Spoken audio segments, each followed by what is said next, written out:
कि देश में जिहादी शक्तियां बढ़ रही हैं केजीएमयू जैसी जगह में या उत्तर प्रदेश में। सरकार ऐसी है जो तलवार के माध्यम से, आतंकवाद के माध्यम से जिहाद फैलाने वालों को मुंहतोड़ जवाब दे रही है।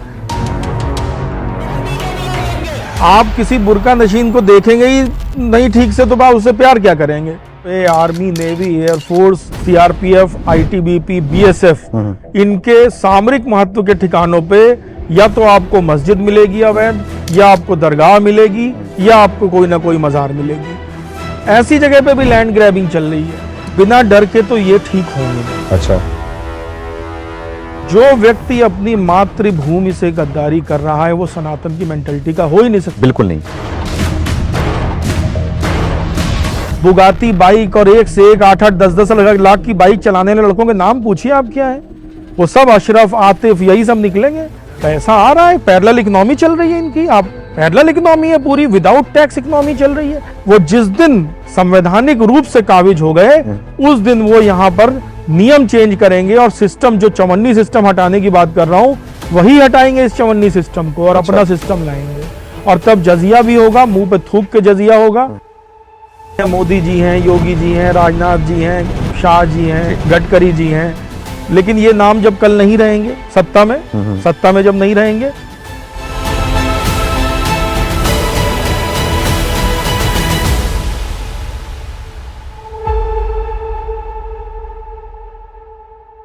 नमस्कार, मैं सुमित तिवारी, एनएमएफ न्यूज में आप सभी का बहुत बहुत स्वागत है। देश भर में ऐसे मुद्दे सामने निकल कर आते हैं जिसके बाद से लोग उस पर चर्चा करते हैं, जैसे कि लव जिहाद की बात करें, लैंड जिहाद की बात करें और साथ ही साथ धर्मांतरण की बात करें। तो ये मुद्दे जो है बहुत ताज़े मुद्दे नहीं हैं, लोग इससे रूबरू हो चुके हैं। लेकिन अलग अलग जगहों की बात करें, अलग अलग जैसे कि केजीएमयू की बात करें जो कि लखनऊ में है, और उत्तर प्रदेश के मुख्यमंत्री का नाम सुनते ही लोग कहते हैं कि उत्तर प्रदेश के मुख्यमंत्री योगी आदित्यनाथ हैं, तो उनके इर्द गिर्द भी चीज़ें नहीं हो सकती। लेकिन लखनऊ के केजीएमयू में एक बार ऐसा मुद्दा फिर निकल के सामने आया जिसमें लैंड जिहाद की बात करें, धर्मांतरण की बात करें, उसके जो है जोरों से चल रहा है। तो इसी विषय में बातचीत करने के लिए हमारे साथ में आज विंग कमांडर पुष्कल द्विवेदी जी मौजूद हैं, जो कि इन विषयों पर और देश की सुरक्षा के विषयों पर बेबाकी से अपनी बात को रखते हैं और लोगों को जागरूक भी करते हैं। तो इनसे समझना चाहूंगा और जानकारी लेना चाहूंगा कि क्या अब अस्पताल की बात करें, कॉलेजों की बात करें और ऐसे कई देश के अंदर संस्थान हैं उनकी बात करें, क्या वो भी अब इन जिहादियों के चंगुल में आ गए हैं? क्या अब इनसे निकलने के लिए क्या कुछ करना पड़ेगा? क्या कैसे जो है देश को और इन संस्थानों को बचाया जा सकता है? इन्हीं सारे विषयों में बात करूंगा। सर, आपका हमारे चैनल में बहुत बहुत स्वागत है। क्या कहना चाहोगे? केजीएमयू की बात करें तो इसका मुद्दा फिर निकल के सामने आ रहा है। अब बताया जा रहा है कि यहाँ पर धर्मांतरण बहुत तेजी से किया जा रहा था, वहाँ पर हिंदू लड़कियों को लाया जा रहा था और मुसलमान लड़कों से मिलाया जा रहा था, और वहाँ पर प्रेम की भावना, सद्भावना की बात की जा रही थी कि आपस में आप दोनों प्रेम करो। और साथ ही साथ वहाँ पे अवैध मदरसे की बात करें और मज़ारों की बात करें, बड़ी तादाद में था। तो एक अस्पताल और कॉलेज के अंदर में मज़ार क्या करता है? देखिए, जैसा कि आपने कवर किया कि देश में जिहादी शक्तियां बढ़ रही हैं केजीएमयू जैसी जगह में या उत्तर प्रदेश में, ये जिहादी शक्तियां पूरे विश्व में बढ़ रही हैं। और भारत के अंदर तो जिहाद का एक इतिहास रहा है और बहुत ही खूनी इतिहास, रक्त रंजित इतिहास रहा है। अब इस जिहाद के स्वरूप बदलते रहे हैं, कभी कभी तलवार से सीधे, कभी लैंड के माध्यम से, कभी हमारी लड़कियों को बहला फुसला करके। अब चूंकि सरकार ऐसी है जो तलवार के माध्यम से, आतंकवाद के माध्यम से जिहाद फैलाने वालों को मुंहतोड़ जवाब दे रही है, तो अब ये जिहाद के इन्होंने नए नए तरीके अपनाए हैं, जिनमें से जैसा आपने बताया केजीएमयू का जो लव जिहाद है।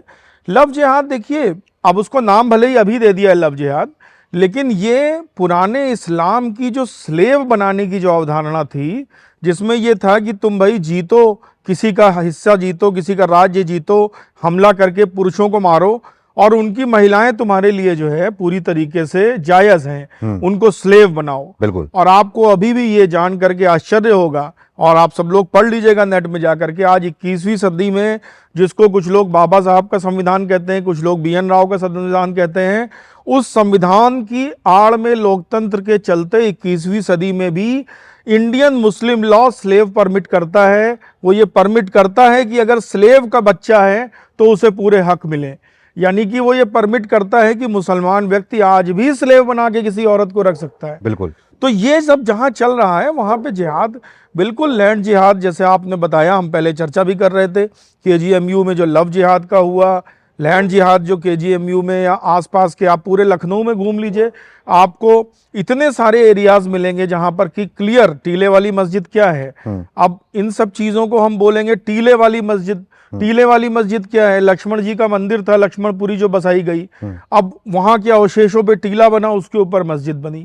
ये सारी चीजें एक नए विवाद को जन्म देते हैं, इसलिए इनमें बोलने से भी लोग बचते हैं। लेकिन हमें ये सर विवाद कैसे है? अगर सच्चाई को कहा जाए, अगर आपने बताया कि वहां पर मंदिर को तोड़कर मस्जिद बनाया गया है, उस टीले में मस्जिद बनाया गया है, तो उसमें विवाद क्या? विवाद के चक्कर में अभी तक देश के अंदर बातें नहीं की जा रही थी, जिसका फायदा वो उठा रहे थे। अब बातें की जा रही थी, उसको बोला जाता है विवाद किया जा रहा है। लोग अपने हक की बात कर रहे हैं, अपने धर्म की बात कर रहे हैं, तो इसमें विवाद कैसे हो सकता है? बिल्कुल, देखिए मेरा तो मानना यह है कि जो हम कोर्ट में भी गए श्री राम भगवान के मंदिर के लिए, वो भी गलत था, कोर्ट में जाना भी गलत था। और जब तक भारत में हिंदू शासन चल रहा है, यानी कि शासक हिंदू है जी, तब तक हमको कोर्ट वोट में न जा करके इन चीजों का निर्धारण प्रशासन के स्तर पे करना चाहिए। जब हम 1000 लोगों की भीड़ को भगाने के लिए लाठीचार्ज कर सकते हैं, तो एक भग्न हुए मंदिर को दोबारा बनाने के लिए लाठीचार्ज नहीं कर सकते क्या? मुलायम सिंह जी ने तो गोलियां चलवाई थी, उन्होंने गोलियां तो हिंदुओं पे ही चलवाई ना। बिल्कुल। और वैसे ही गोलियां उन पे नहीं चल सकती जो मंदिर तोड़ना चाहते हैं, चल सकती हैं। लेकिन बात यह है कि शासन प्रशासन को भी सुविधा होती है कि कोर्ट में काम चला जाए, कोर्ट में वो लंबित रहे मामला, हमारा टेन्योर निकल जाए। टेन्योर बेस्ड मैनेजमेंट बोलते हैं इसको। अच्छा। तो भारत में टेन्योर बेस्ड मैनेजमेंट चल रहा है। और उसी तरह जो लव जिहाद, लैंड जिहाद के केस हैं, उसमें भी थोड़ी बहुत जिसे कहते हैं खाना पूरी होती है, 2-4 लोग पकड़े जाते हैं। लेकिन भारत का जो संविधान है, भारत के जो सुप्रीम कोर्ट के इंटरप्रिटेशंस हैं, वो किसी भी 18 साल से ऊपर की हिंदू लड़की को नहीं रोकता है कहीं से भी कि तुम किसी मुस्लिम से प्रेम ना करो या विवाह ना करो या संभोग ना करो, ऐसा कोई रोक नहीं है। तो कानूनी दृष्टि से सब लोग बच जाते हैं, छूट नहीं। ये प्रेम की बातें करते हैं तो प्रेम की बात दोनों तरफ से हो सकती है ना। अब प्रेम की बातें ऐसे होती है कि मुसलमान लड़का होता है और हिंदू लड़की होती है, तो प्रेम की भावना की बात कर रहे हो आप, तो मुसलमान लड़की भी लाओ और हिंदू लड़की भी लाओ, तब समझ में आता है ना कि हाँ तुम प्रेम की बातें कर रहे हो, दोनों तरफ से प्रेम हो। तो इसमें ऐसी कौन सी प्रेम हो गई कि तुम मुसलमान लड़की लेके आ रहे हो, हिंदू लड़की लेके आ रहे हो? इसका मतलब क्या होता हुआ है ना? देखिए, इस्लाम को आप पढ़िए, इस्लाम बहुत ही खूबसूरती से बना हुआ एक मजहब है। इस्लाम कोई ऐसे नहीं बना है। और तभी आप सोचिए, एक छोटा सा मजहब, एक कबीलाई जो जिसे कल्ट बोलते हैं, कबीलाई कल्ट आज जो है इतने देशों को चला रहा है। पूरा अफ्रीका इस्लाम ले गया, आधा भारत इस्लाम ले जा रहा है, आधा भारत तो ले ही गया था पहले पाकिस्तान के तौर पे इस्लाम, ठीक है। तो इस्लाम ने पहले अपनी महिलाओं को पहले ही ढक दिया बुरके में, इसीलिए। अच्छा। आप किसी बुरका नशीन को देखेंगे ही नहीं ठीक से, तो आप उससे प्यार क्या करेंगे और वो आपसे क्या प्यार करेगी? प्लस इस्लाम में जिस प्रकार मुस्लिम घरों में महिलाओं को रखा जाता है, ये हम लोगों से तो छुपा नहीं है, कोई आंख बंद करके रखना चाहे तो रख ले। जिस दबाव में, जिस प्रेशर में रखा जाता है महिलाओं को, मारपीट के, डरा धमका के, मुस्लिम लड़की हिम्मत ही नहीं करती है कि वो किसी हिंदू लड़के से प्रेम करे, क्योंकि उसको पता है घर में उनकी पिटाई हो जाएगी। हमारे यहाँ यत्र नार्यस्तु पूज्यन्ते है, तो जब हम देवी की मान के पूजते हैं तो वो अपने अधिकार लेती है। वो कहती है मैं चाहे जिससे प्यार करूं, मेरी तो पूजा होती है, मुझे कौन मारेगा, है ना। देखिए, मारना, पीटना या हत्या करना ये सब गलत है, लेकिन हमें अपने संस्कारों पर ध्यान देना चाहिए, सबसे पहली बात। और आप ये समझिए, किसी भी संप्रदाय में, किसी भी आप सभ्यता को आप देखिए अगर, तो सबसे ज्यादा वहां के लोग जब हारते हैं, पराजित होते हैं, तो सबसे ज्यादा दुख उठाना वहां की महिलाओं को पड़ता है। इसलिए आज महिलाओं को खुद समझना चाहिए ना, तुम क्यों अब्दुल से प्यार कर रही हो, तुम क्यों उनकी जाल में फंस रही हो, तुम क्यों ये समझ रही हो, पहले उनका लॉ तो पढ़ लो। वो 4-4 बीवियां रखने के लिए पूरी तरह से ऑथराइज है, उसके अलावा स्लेव से भी बच्चा करने को ऑथराइज है, ठीक है। पहले तुम इसको समझ तो लो। तो हमें लगता है हिंदू घरों में हिंदू लड़कियों को मुस्लिम लॉ भी पढ़ाया जाना चाहिए, जिससे वो जान सके कि इस्लाम क्या है और तौबा कर सके कि मुझे नहीं जाना इस्लाम। उत्तर प्रदेश में योगी आदित्यनाथ की सरकार है यहाँ पर। अब आज के दौर की बात करें तो आज के दौर में किसी की इतनी हिम्मत नहीं है कि कोई सरकारी संस्थान, सरकारी जमीन या फिर किसी भी जगह पर जो है वो अवैध मजार, मस्जिद या फिर किसी की तरीके के जो है वो काम कर सके। लेकिन जो केजीएमयू की बात कर रहे हैं, जो यहां पर अवैध मजारें नजर आ रही हैं, ये तो उस दौर में बनी होंगी जब यहां पे सपा की सरकार रही, बसपा की सरकार रही होगी। तो उस सरकार में क्या लगता है आपको कि ये लोग लूप होल निकाल करके क्या कुछ कर करके वहां पर जो है कॉलेज को नहीं छोड़ते और अस्पताल को नहीं छोड़ते, उनके प्रांगण में जो है वो अपने जिहाद को बढ़ाने के लिए इस तरह की गतिविधि को अंजाम देते हैं। तो इसमें योगी जी को क्या करना चाहिए? क्या लग रहा है कि इस पे बुलडोजर की कार्रवाई करनी चाहिए, इसको वहां से हटाना चाहिए? क्या नजर आ रहा है आपको? देखिए, सबसे पहले योगी जी को और मोदी जी को, केंद्रीय रूप से मोदी जी को करना चाहिए, प्रदेश के स्तर पे योगी जी को करना चाहिए। सबसे पहले इनको एक आयोग का गठित करना चाहिए, आयोग का एक गठन करना चाहिए, कमीशन बैठाना चाहिए। वो कमीशन स्टडी करे कि इस तरह की कितनी मज़ारें हैं, पहले वो एरियाज को क्लासिफाई करे। अभी मैं आपको बताऊंगा कुछ और बातें जो दर्शकों को जानना जरूरी है। सबसे पहले तो एरियाज को क्लासिफाई करे कि कौन से एरिया हैं जो रिलीजियस महत्व के हैं, कौन से एरिया हैं जो सामरिक महत्व के हैं, कौन से एरिया हैं जो सामाजिक महत्व के हैं। और उन एरियाज को क्लासिफाई करने के बाद उसमें देखे कि उसमें कितने अटेम्प्ट्स हो रहे हैं इस तरीके के, जो लैंड ग्रैब करने के, लैंड जिहाद के या इन्फिल्ट्रेशन के या बांग्लादेशी रोहिंग्या इन्फिल्ट्रेशन के, सारी चीजों को उसमें इंक्लूड करें। आप बात केजीएमयू की कर रहे हैं, केजीएमयू में ये क्या करेंगे? देखिए, उसकी एक मेथोलॉजी है। आदमी हमारे यहाँ भी है, हमारे शास्त्रों को लोग पढ़ते नहीं है। भक्त के 4 प्रकार बताए गए हैं, उसमें से एक प्रकार है आर्त, यानी जिसको बहुत आपदाएं आई हुई हैं, बहुत विपदाएं आई हुई हैं, बहुत समस्याओं से वो घिरा हो। तो जो व्यक्ति हॉस्पिटल में इलाज कराने जाएगा वो कौन होगा? वो आर्त होगा। वो समस्या से तो घिरा ही होगा, वरना वो हॉस्पिटल जाएगा क्यों? जो दुख से घिरा है, परेशानी, बीमारी, रोग से, वही तो जाएगा हॉस्पिटल। और वहां जाकर के ये अपने अंधविश्वास का खेला करते हैं। वहां किसी गधे को दफना करके उसके ऊपर जो है मजार बना करके या वहां उसका पानी लोगों को बांटते हैं। अब अगर 1000 लोगों को, हिंदुओं को इन्होंने पानी पिलाया और दवाई से या किसी और ईश्वर के दया से या अपनी रिकवरी से उसमें से 1000 में से 100 ठीक हो गए, तो 100 में से 10 जो है उस मजार में आने लगते हैं। बिल्कुल। आप देखिए, जो ये क्या पढ़े लिखे लोग, मैं आपको उदाहरण देता हूं, जो संगीतकार हैं बहुत बड़े, रोजा फिल्म वाले, क्या नाम है उनका, जो रोजा के म्यूजिक डायरेक्टर हैं, AR रहमान। AR रहमान मुसलमान कैसे बने?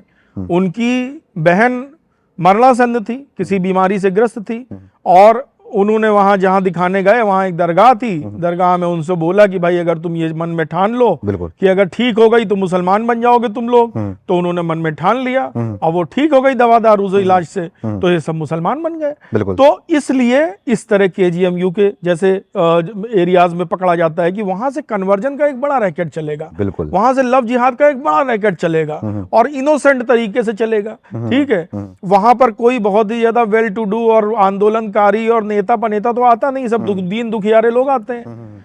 दूसरी मेरा सवाल यही है कि वहां पे दुखी लोग आते हैं तो उनको कन्वर्जन कराना बहुत आसान काम है, बहुत आसान है, इसलिए वो ऐसी जगहों पे जो है बनाया जा रहा है। दूसरा जो मैंने कहा, सामरिक महत्व। बिल्कुल।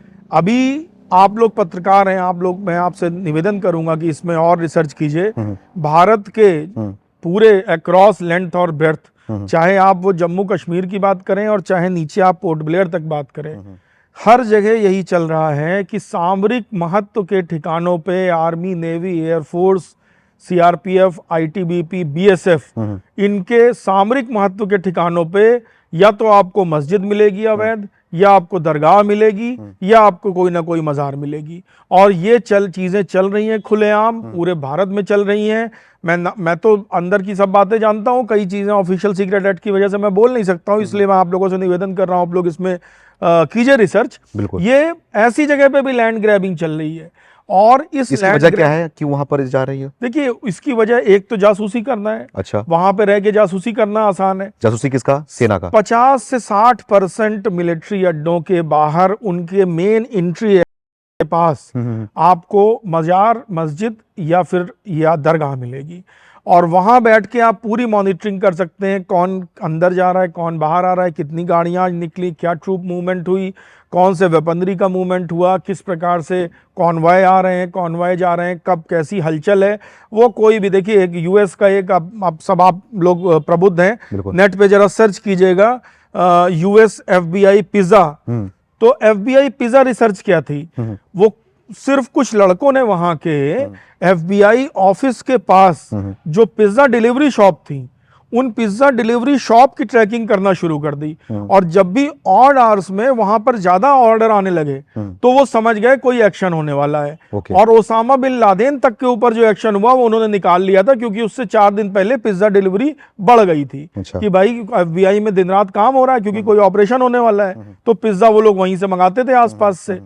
तो इंटेलिजेंस इंफॉर्मेशन ऐसे निकाली जाती है। अच्छा। और ये तो बैठे हैं हमारे मुहानों में, हमारे मिलिट्री स्टेशंस में, हमारे रनवेज में बैठे हुए हैं। ये तो देख रहे हैं कौन से जहाज उड़ रहे हैं, 4 Su-30 उड़े, 5 ये उड़े, सेट फोन से वो बताते रहेंगे।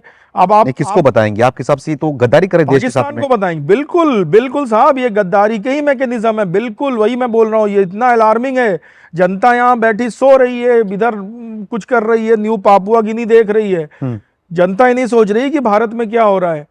आप ये समझिए, आज सैट फोन में आप ऑप सिंदूर कर रहे थे, ठीक है, या कल को ऑप सिंदूर 2.0 हो, 3.0 हो, जो होगा कभी ना कभी, तो हमारे यहाँ से सपोज ग्वालियर से जहाज उड़े जी। अब ग्वालियर से जहाज उड़ रहे हैं, नीचे वहां बैठा हुआ एक मुल्ला मजार पे गेट के पास, वो बता दे रहा है सेट फोन से 4 जहाज उड़े हैं, उड़ के इस डायरेक्शन में गए। जनरल डायरेक्शन की ट्रेनिंग लेना कोई बड़ी बात थोड़ी है, 10 दिन में हो जाती है। वो बोल देगा कि यहाँ से उड़ करके इनिशियल हेडिंग उनकी 140 थी, समझ में आ जाएगा। अब जो हम लोग एविएशन एक्सपर्ट हैं, हम लोग को दुश्मन की ऐसी इंफॉर्मेशन मिल जाए रियल टाइम, हम समझ जाएंगे क्या खेल होने जा रहा है ना। जो पैकेजेस बनते हैं, जो फॉर्मेशंस होती हैं, जिस प्रकार से मिसाइल मूवमेंट्स होते हैं, जो एयर डिफेंस की जो सक्सेस है, वो बहुत सारी इंटेलिजेंस इंफॉर्मेशन निकलती है। और ये बैठे हुए हैं, छाती पे बैठे हुए हैं, डिफेंस की छाती में बैठे हुए हैं। डिफेंस में ऐसे ऐसे अफसरों की कमी है जिनके अंदर इतना गूता हो। हमारे अंदर गूता था, हमने तो गिरा दी थी एक मस्जिद जो अवैध थी। अच्छा, आपने? हाँ,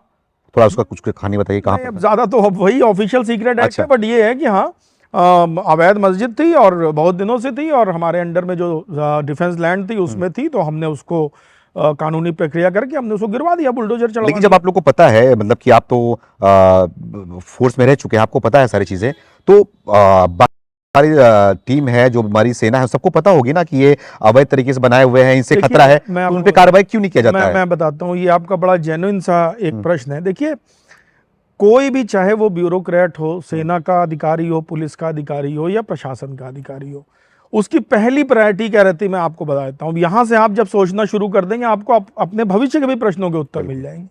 उसकी पहली प्रायोरिटी होती है कि मैं जब तक कुर्सी में बैठा हूं तो मेरे अधीन जो चीजें हैं सब ठीक चलती रहें, कोई इस पे कॉम्प्लिकेशन ना हो, मेरा अगले प्रमोशन में कोई दिक्कत ना आए, मुझे अगली पोस्टिंग जहां अच्छी जगह चाहिए, सुकून की जगह, वो मिल जाए, और मेरा प्रशासनिक मान सम्मान, अपना खेल तो बनता बना ही रहता है, ठीक है, वो उसमें तो कोई प्रॉब्लम नहीं होती। तो जो भी आदमी आता है, आज मान लीजिए कि मैं बैठा हूं एक जगह, मैं स्टेट ऑफिसर हूं या मैं कमांडिंग ऑफिसर हूं, अब मेरे उसमें आता है संज्ञान में कि साहब एक मजार बनी हुई है यहाँ पे, 3 साल पहले बनी थी। अब एक तरफ मेरे सामने प्रश्न है कि मैं निर्णय लूं कि इसको मैं गिरवाऊंगा, ठीक है, और उसके गिरवाने के बाद जो पब्लिक आउटरो होगा, जो मीडिया में आउटरो होगा, जो सिविल में मुकदमे होंगे, हो सकता है मेरे खिलाफ FIR लिखवा दे कोई जा करके, हो सकता है और मुकदमे हो सकता है पॉलिटिकली मुझ पे प्रेशर पड़े, या तो मैं वो सब झेलने को तैयार हूं किसी कन्विक्शन के तहत, जैसे हमने बहुत झेले, हमने एक नहीं झेला, बहुत झेले। अच्छा। पूरा जीवन 22 साल का सिर्फ संघर्ष में ही बीता है।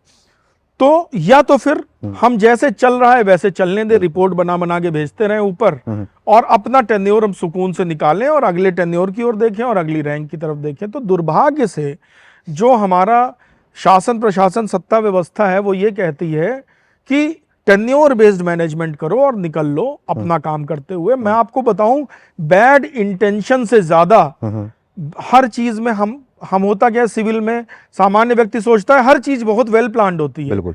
बैड इंटेंशन से ज्यादा नो इंटेंशन नुकसान करती है। जहां इंटेंशन ही नहीं है कुछ उसकी ना इंटेंशन है प्रश्रय देने की मजार को, ना इंटेंशन है मजार को उखाड़ने की, उसकी नो इंटेंशन है कि भाई मेरा में काम चलता रहे, अब मुझे यहां से CEO हो गया हूं मैं, अब मुझे फलानी जगह ये पोर्टफोलियो लेना है तो मैं आगे और बढ़ूंगा, मैं जनरल बन जाऊंगा, मैं ये बन जाऊंगा। बस उसकी मेन मेंटलिटी यही है।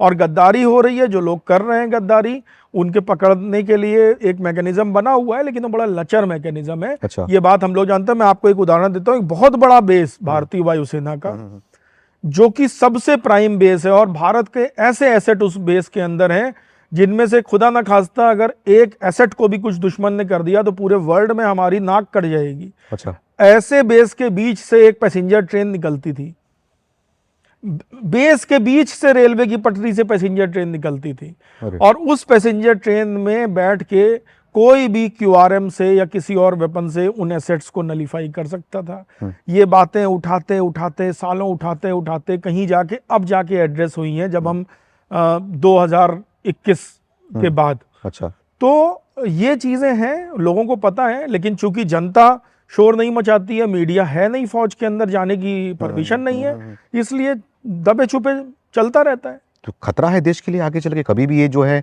देश की विरोध में काम तो कर ही रहे हैं, फट भी सकते हैं कभी वहां पे जाते। मुझे लगता है कि एक बहुत बड़ा काम जो आपके चैनल के माध्यम से मैं बोलना चाहूँगा भारत सरकार, मिनिस्ट्री ऑफ डिफेंस को, कि एक बहुत बड़ा काम इन्हें करना चाहिए कि एक इनको विंग बनानी चाहिए जिसमें रिटायर्ड ऑफिसर्स को रखें, वो जिन्होंने शपथ खाई हुई है संविधान की और जिन्होंने ऑफिशियल सीक्रेट एक्ट को समझा हुआ है, और एक मीडिया सेल बनाएं जो इस तरह की न्यूज ला करके at least MoD, minister of defence को और पीएमओ ऑफिस में तो सबमिट करते रहे। बिल्कुल। Other than bureaucracy you have to have one more channel of reporting of news, because there is no reporting of news inside defense and that is very very deadly।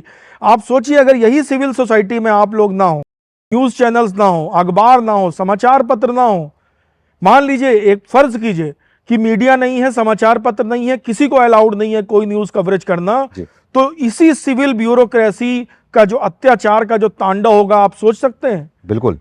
और वो चीज फौज के अंदर है कि साहब कोई मीडिया नहीं, कोई न्यूज बाहर नहीं जा सकती, मुंह सिले हुए लोगों के, मुंह बंद है।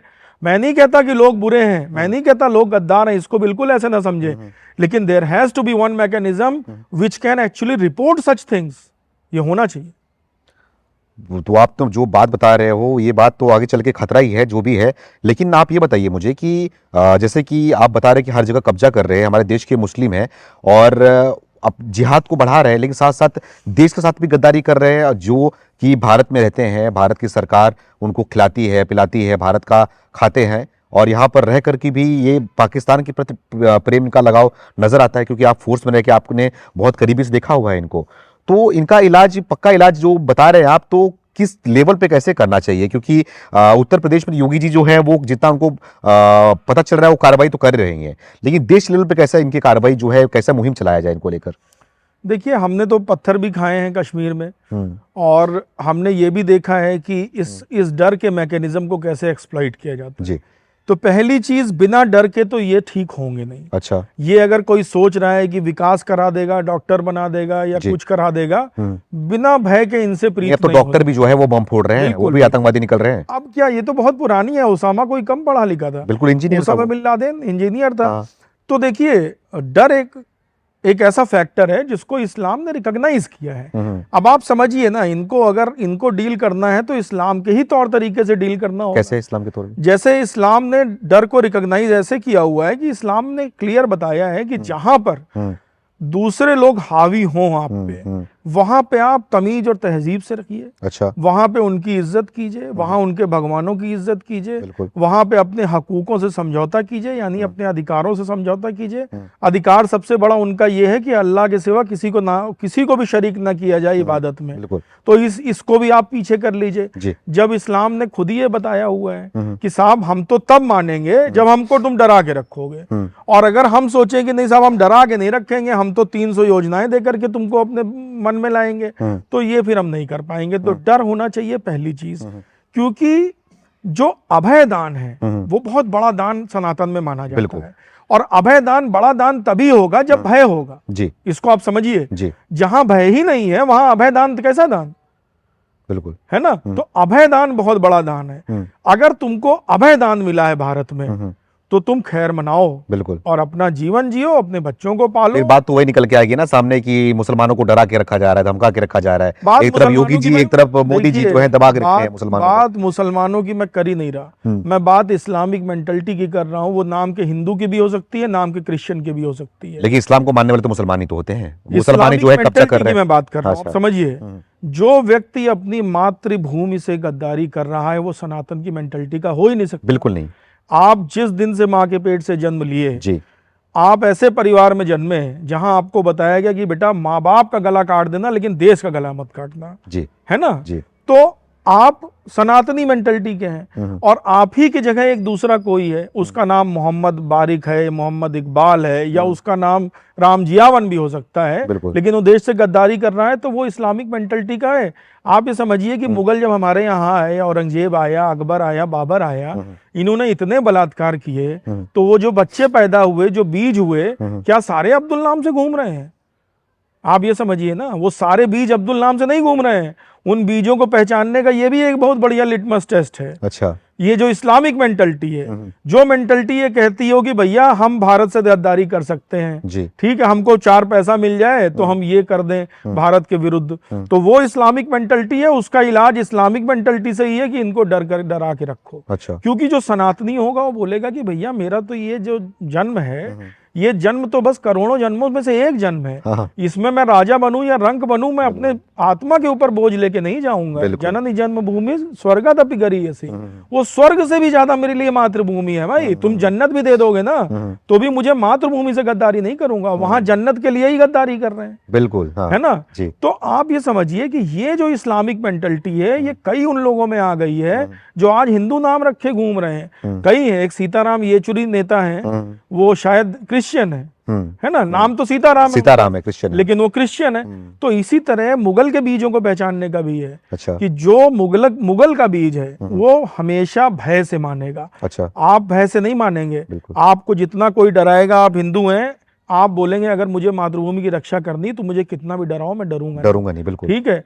लेकिन जो वहां पे होगा, जो अब्दुल होगा, जो इस्लामिक मेंटलिटी का होगा, वो बोलेगा कि ठीक है यार, जब तक ये हावी हैं तब तक इनके देश को कुछ ना करो, फिर अपना जब आ जाए तब सोचेंगे। बिल्कुल बिल्कुल सही बात है। तो ये इस्लामिक मेंटलिटी है। हम इसको इस्लाम रिलीजन के जितने लोग हैं उनके अंदर मेंटलिटी तो है ही है। आप ये नहीं समझ सकते कि जो मुस्लिम है उसके अंदर इस्लामिक मेंटलिटी नहीं है। लेकिन मैं कहना चाहता हूं कि इस्लाम के रिलीजन के बाहर भी जो लोग दिख रहे हैं, जी जी, उनमें भी बहुतों में ये मेंटलिटी है। बिल्कुल आपने सही कहा कि अभी थोड़ा ये लोग शांत बैठे हुए हैं, क्योंकि केंद्र में मोदी जी हैं और ये उत्तर प्रदेश में खास करके बात करूं तो योगी जी हैं। जब सरकार उनके पक्ष की नहीं है तो शांत बैठे हुए हैं। जब सरकार जैसे ही बदलती है वैसे ही अपने रंग दिखाना शुरू कर देंगे। मेरा टेंशन इसी बात का, आप इसको समझिए तिवारी जी। आज हमने इंडिविजुअल बेस्ड गवर्नमेंट बना दी है जी। आज कहते हैं मोदी जी हैं, योगी जी हैं, राजनाथ जी हैं, शाह जी हैं, गडकरी जी हैं। इन नामों से हमको हिंदुत्व का एक भान होता है जी, है ना। लेकिन ये नाम जब कल नहीं रहेंगे सत्ता में जब नहीं रहेंगे, हमने सिस्टम को नहीं चेंज किया है। और इसीलिए मैं बोलता हूं कि ये 2.75 वॉर है। ये 2.5 मोर्चे की लड़ाई नहीं, 2.25 मोर्चे की लड़ाई है। जनरल रावत साहब ने बोला था कि 2.5 मोर्चे की लड़ाई हम लड़ रहे हैं। क्यों? यूनिफॉर्म पहने हुए थे वो, ठीक है, वो पूरा सच बोल नहीं सकते थे। उन्होंने बोला था 2.5 मोर्चे की लड़ाई, यानी एक मोर्चा पाकिस्तान, एक मोर्चा चीन और आधा मोर्चा जो भारत के अंदर के वामी कामी जो इस तरह के जो जिहादी तत्व हैं। लेकिन एक चवन्नी मोर्चा और है, चवन्नी मोर्चा जो 2.25 मोर्चे की लड़ाई बनता है। और वो चवन्नी मोर्चा है जो मुगलों और ब्रिटिश ने शासन प्रशासन सत्ता व्यवस्था दी, जो कि बाय नेचर बाय डिफॉल्ट उसका स्वरूप जो है वो एंटी सनातनी है, एंटी भारतीय है। मुगलों ने जो व्यवस्था दी वो यहाँ भारत का विकास करने के लिए नहीं दी थी, हमको स्लेव बनाने के लिए दी थी। ब्रिटिशर्स ने जो व्यवस्था दी थी वो हमको स्लेव बनाने के लिए, हमारे संसाधनों का दोहन करने के लिए, हमारी स्त्रियों का दोहन करने के लिए की थी। और उसी पे आधारित आज की सत्ता व्यवस्था, शासन व्यवस्था है। यही चवन्नी व्यवस्था है जिसको सबसे पहले भारतीय बनाना है। अच्छा। और अगर इसको नहीं बनाया तो जब तक मोदी, योगी या कोई इस तरह के नाम आपको सुनाई पड़ रहे हैं तब तक आप सुखी रहिए। बाद में यही पुलिस की लाठी घूमेगी आपकी तरफ, और अभी भी घूमती है, ऐसा नहीं है कि नहीं घूमती है। आपको क्या लगता है कि कुंभ में जो भगदड़ हुई और कुंभ में जो अभी जो माघ मेले में जो प्रकरण हुआ जिसमें कुछ अधिकारियों ने शंकराचार्य जी के शिष्यों के साथ मारपीट की, आपको क्या लगता है अंग्रेजों के समय में नहीं होता था? ये वही व्यवस्था है, ये मुगलों की ही व्यवस्था है। और राजा जो आज पब्लिक सर्वेंट बन के बैठा है, वास्तव में वो राजा करेगा भी क्या करेगा, क्योंकि काम तो इन्हीं से व्यवस्था से चलाना है उसको। बिल्कुल। आप ये समझिए कि लाठियां जब चलती हैं पुलिस की तो ये देखती हैं क्या कि ये हिंदू है या ये लड़की है या ये लड़का है। बिल्कुल। हमको इस व्यवस्था को बदलना है। ये व्यवस्था जब तक भारतीयों के लिए नहीं बनेगी, जब तक ये सनातन के लिए नहीं बनेगी। क्या अगर हमारे संविधान में लिखा होता, क्या हमारी अगर गाइडलाइंस और एसओपीज में लिखा होता कि माघ मेले में पहला अधिकार हिंदू धर्माचार्यों का है तो क्या ये घटना होती? कैसे वो कमिश्नर बयान वहां पर दे रही है, मैं आपको उदाहरण बता रहा हूं, आप सोचिएगा, इसको रिलेट कीजिए। कैसे वो कमिश्नर बयान दे रही है कि कुंभ में नहाने का सबका अधिकार है बराबर। नहीं, किसने कहा बराबर है साहब? किसने कहा है? शाही स्नान का जो स्टेटस है वो सनातन में अलग दिया हुआ है। बिल्कुल। शाही स्नान की लेन्स अलग दी हुई है। शाही स्नान हमेशा से अलग आया है। एक समय था, हम लोग छोटे थे, जब नहाने जाते थे हम लोग कुंभ, तो कहा जाता था कि अखाड़ों के सामने अगर आ जाओगे, कुचल जाओगे, लाश किनारे कर दी जाएगी। कोई उसमें किसी को कोई जवाबदेही नहीं है। आप क्यों आ रहे हो शाही स्नान के बीच में? प्रायोरिटी थी। जो साधु संत हमारे हिमालयों में तपस्या करते हैं, पूरे वर्ष भर कठिनाई से पूरा जीवन, वो एक दिन आते हैं अगर स्नान के लिए अपने, तो उस दिन हम कहेंगे कि रामलाल और मैकू चंद जो हलवाई की दुकान में बैठ के जो छेना उड़ाते हैं, सबका एक ही अधिकार है। तो ये काहे का लोकतंत्र भैया है? बिल्कुल। जिस दिन सनातन के लिए नियम बनेंगे, अगर सनातन के लिए नियम बने होते तो रिटर्न में होता कि भाई शंकराचार्य का पहला अधिकार है, तो वो कमिश्नर जाती, वहीं नाक रगड़ती हुई धारी बनाती, अपनी नाक से धारी बनाती, बिल्कुल, उसी रेत में वही कमिश्नर, और नाक से धारी बना के कहती महाराज इसमें चलिए। हैं? योगी जी को भी मुंह नीचा ना करके देखना पड़ता, नजरें ना झुकानी पड़ती। जो आज इस तरीके के जो अनभिज्ञ जिस तरीके के अधिकारी इनके हैं, उसकी वजह से आज योगी जी का सर नीचा हो गया है संत समाज में। तो आप इसी की बात कर रहे हैं जो चवन्नी मोर्चा है, चवन्नी मोर्चा। अच्छा, तो चवन्नी मोर्चा से हमको निपटना है। कैसे? हमको शासन प्रशासन सत्ता व्यवस्था अपनी बनानी है भाई। योगी आदित्यनाथ जी जो हैं भगवाधारी हैं, सनातनी हैं, ठीक है, वो चाहें तो थोड़ा थोड़ा प्रयास कर सकते हैं कि हम सनातन की शासन व्यवस्था बनाएं। हम जो ऑर्डर्स इशू करें, जो पॉलिसीज इशू करें, मोदी जी एक रिजोल्यूशन लाएं कि भाई इंडिया फर्स्ट हम बोलते हैं, हम सनातन फर्स्ट कब बोलेंगे? सनातन फर्स्ट हम कब बोलेंगे? हम अपनी शासन प्रशासन सत्ता व्यवस्था को भारत के लिए, सनातन के लिए जैसे ही कर लेंगे, फिर चाहे मोदी जी रहे, योगी जी रहे कुर्सी में, या कोई अन्य भी रहे, वो सिस्टम काम करेगा सनातन के लिए। अभी वो सिस्टम एंटी सनातनी है, इसलिए वो सिस्टम एंटी सनातन के लिए काम करता है। कुर्सी में भले ही योगी जी बैठ जाएं, कुर्सी में भले ही मोदी जी बैठ जाएं, सिस्टम नहीं काम करता है, क्योंकि सिस्टम है ही हमारा। इसी सिस्टम के लिए जो है ये लोग बोलते भी हैं कि सरकार भरे तुम्हारी हो, लेकिन सिस्टम हमारा है। वही है ना चवन्नी।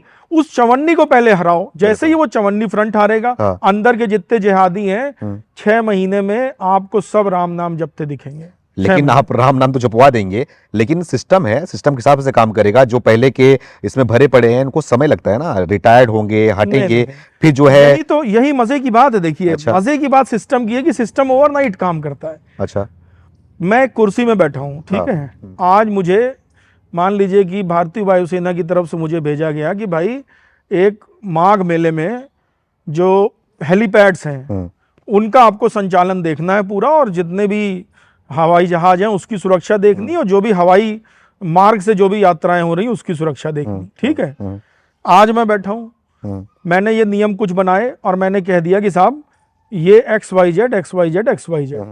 अब उसमें एक मंत्री जी आए, बोले हमको अपना हेलीकॉप्टर लैंड करना है जी। तो मैं बोलूंगा भाई साहब आप नहीं लैंड कर सकते, ठीक है, आप जाइए, आप एयरपोर्ट में लैंड कीजिए, बाय रोड आइए, यहाँ मैं परमिशन नहीं दे रहा आपको जी। लेकिन शाम को मुझे चिट्ठी आती है मिनिस्ट्री ऑफ डिफेंस से कि भाई फलाना मंत्री हैं, इनको लैंड करना जरूरी है, इनको आप परमिशन दे दीजिए। ओवरनाइट में देता हूँ कि नहीं परमिशन? बिल्कुल ओवरनाइट देता हूं, क्योंकि सिस्टम काम करता है सिस्टम पे, सिस्टम इच्छाओं पे काम नहीं करता है। तो जब हम सिस्टम बना देंगे, जब हम जहां से शक्ति ले रहे हैं, जो भारत का संविधान और जो नीचे various act, rules, SOPs, policies आ रही हैं, जब वो सनातनी ओरिएंटेड होंगी तो फिर झक मार के उस पे अगर अकबरुद्दीन ओवैसी भी बैठेगा, अकबरुद्दीन ओवैसी का बेटा भी कहीं DM बन के बैठा होगा, तो उसको भी झक मार के बोलना पड़ेगा कि महाराज जी के सामने नाक रगड़ते हुए इनको यात्रा की आप अनुमति दीजिए। अच्छा, क्योंकि सिस्टम बोलेगा यात्रा करने का इनका अधिकार है। बिल्कुल, आप रोक रहे हैं तो आप जस्टिफिकेशन देंगे कि आपने क्यों रोका है। बिल्कुल, समझे? तो सिस्टम होना चाहिए हमारा, और ये चवन्नी लड़ाई हम जीत जाएंगे तो उसके बाद ढाई मोर्चा कुछ नहीं रहता हमारा। ढाई मोर्चा कुछ नहीं। तो ये उत्तर प्रदेश में योगी जी लड़ रहे हैं, योगी जी को लग रहा है कि जब से योगी जी आए हैं उत्तर प्रदेश में इस तरीके का काम किया जा रहा है। देखिए, योगी जी हों या मोदी जी हों, कोई भगवान तो है नहीं। और एक व्यक्ति क्या कर पाएगा, कितना कर पाएगा। सबसे बड़ी समस्या होती है जब कोई ऐसे पद पे पहुंच जाता है जो प्रधानमंत्री या मुख्यमंत्री का पद, तो वो जमीनी हकीकत से कट जाता है। जी। तो जो उनके सलाहकार आसपास के होते हैं, वो जो जो चीजें जिस तरह से पेश करते हैं, बिल्कुल। और वर्कलोड इतना अधिक होता है, हम्म। तो इसके लिए अकेले ये मोदी जी या योगी जी के बस की बात नहीं है। बिल्कुल। ये जनता को एक जन आंदोलन बनाना होगा कि हमको सिस्टम भारत का चाहिए, हमको शासन प्रशासन सत्ता व्यवस्था भारत की चाहिए।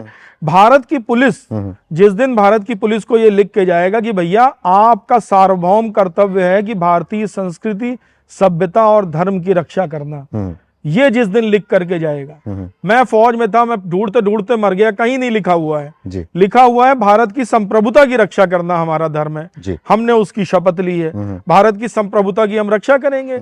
अब भारत का अगर प्रधानमंत्री या भारत का जो भी किंग है मान लीजिए, वो बैठ के कोई मोहम्मद शाहिद अब्दुल्ला गनी तुर्की का आके बैठ जाए, तो भी एज ए फौजी मुझे भारत की संप्रभुता की यानी उसके आदेश की रक्षा करनी है। बिल्कुल। मुझे भारतीय संस्कृति सभ्यता धर्म की रक्षा करनी है, तो कहीं नहीं लिखा है ना।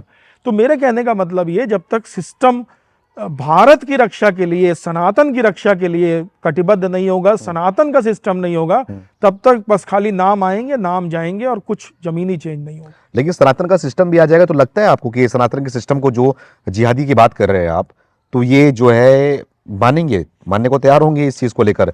क्योंकि जो है जनसंख्या लगातार बढ़ते जा रहा है, डेमोग्राफी चेंजेस आते जा रहे हैं, तो सड़कों पे आएंगे, फिर वो देश का माहौल खराब करेंगे, जैसे कि आप देख रहे हैं कि दुनिया भर के देशों में क्या हाल मचा हुआ है अब।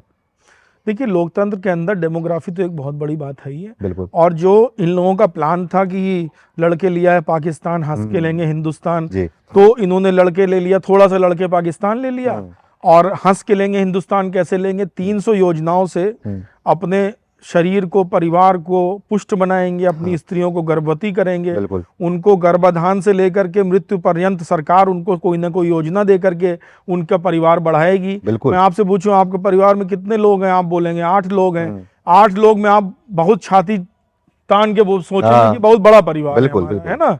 अब मैं कह दूंगा 8 से 12 कर लीजिए, तो आप हाथ जोड़ लेंगे, साहब पढ़ाएगा कौन, लिखाएगा कौन? इनकी पूरी व्यवस्था जो है हजारों करोड़ रुपए खर्च करके भारत सरकार देगी इनको, तो ये अपनी पॉपुलेशन फैलाएंगे। हिंदू सोचता है ना उनको अच्छी लाइफ देना है, अच्छे से पढ़ाना लिखाना है, दूसरी तरफ वो नहीं सोचते। नहीं, ऐसा कुछ नहीं है। वो सोचते हैं भाई साहब, आप कहाँ हैं? आप आज सड़क में चले जाइए अपना माइक और कैमरा लेकर के, बुगाती बाइक और एक से एक 8-8, 10-10 लाख की बाइक चलाने वाले लड़कों के नाम पूछिए आप क्या है। वो सब अशरफ, आतिफ, यही सब निकलेंगे। उसमें आपको राम कुमार तिवारी और सदानंद मिश्रा नहीं मिलेंगे आपको, जो बुगाती और BMW चल रहे हो। वो चलेंगे हीरो होंडा से और सप्लाई करेंगे खाने की, जो आपको मिश्रा जी और तिवारी जी और ठाकुर साहब जो मिलेंगे। आप समझिए पैसा कहाँ से आ रहा है इतना? ये पैसा आ रहा है, पैरेलल इकोनॉमी चल रही है इनकी। आप पैरेलल इकोनॉमी है पूरी, विदाउट टैक्स इकोनॉमी चल रही है। आप 20 लोगों के परिवार का एक मॉडल लीजिए, 20 लोगों के परिवार का एक मुस्लिम बस मॉडल ले लीजिए और उनके साथ बैठ जाइए, उनके साथ रहिए, उनके साथ खाइए पीजिए, मतलब वो आपकी इच्छा है, खाइए पीजिए नहीं, उनके साथ समय बिताइए और आप देख लीजिए उनके घर की जो इकोनॉमी चल रही, कैसे चल रही है। मैं आपको नटशल में 30 सेकंड में बता देता हूँ। आधी से ज्यादा चीज, हजारों हजार की चीजें उनको सरकार दे रही है। 20 लोगों के परिवार को घर सरकार दे रही है। एक बुढ़ाऊ है 65 साल के, उनके 4 लड़के हैं, तो 5 घर मिल गए उनको प्रधानमंत्री योजना में। 5 में से 3 किराए पे उठ गए हैं, उनसे पैसा आ रहा है। प्लस हर व्यक्ति कुछ ना कुछ कर रहा है, और वो जो कुछ ना कुछ कर रहा है वो भले ही हिंदू नाम से कर रहा हो, लेकिन एक पैसा भी वो टैक्स नहीं दे रहा है, वो टैक्स फ्री है टोटल। उनकी महिलाओं को, उनके बच्चों को कोचिंग के लिए, IAS बनने के लिए, सबके लिए सरकारी योजनाएं मिल रही हैं। वो बढ़ा रहे हैं अपना नंबर बढ़ा के डेमोग्राफिक चेंज ला करके वो अपना PM बनाएंगे। और वो हमारी तरह नहीं है, वो हमारी तरह मूर्ख नहीं है। वो जिस दिन संवैधानिक रूप से काबिज हो गए उस दिन वो यहाँ पर नियम चेंज करेंगे और सिस्टम, जो चवन्नी सिस्टम हटाने की बात कर रहा हूं, वही हटाएंगे इस चवन्नी सिस्टम को और अपना सिस्टम लाएंगे। और तब जजिया भी होगा, मुंह पे थूक के जजिया होगा जैसे पहले होता था। और वो देखने के लिए हमारे ऐसे लोग तो जीवित नहीं बचेंगे, ठीक है, लेकिन हाँ, आने वाली पीढ़ियां वो चीजें देख सकती हैं अगर हम आज नहीं संभले तो। बिल्कुल। Thank you so much sir, बातचीत करने के लिए हमारे साथ में। आई होप सभी को समझ में आया होगा, और आपसे भी उम्मीद करता हूं कि ये इंटरव्यू देखने के बाद आपको क्या लग रहा है कि आपके आसपास भी इस तरीके का जो है लैंड जिहाद और आपके आसपास जो रहने वाली लड़कियां हैं उनको क्या इस टारगेट में लिया जा रहा है? आप भी कमेंट करके जरूर बताइए। बहुत बहुत धन्यवाद।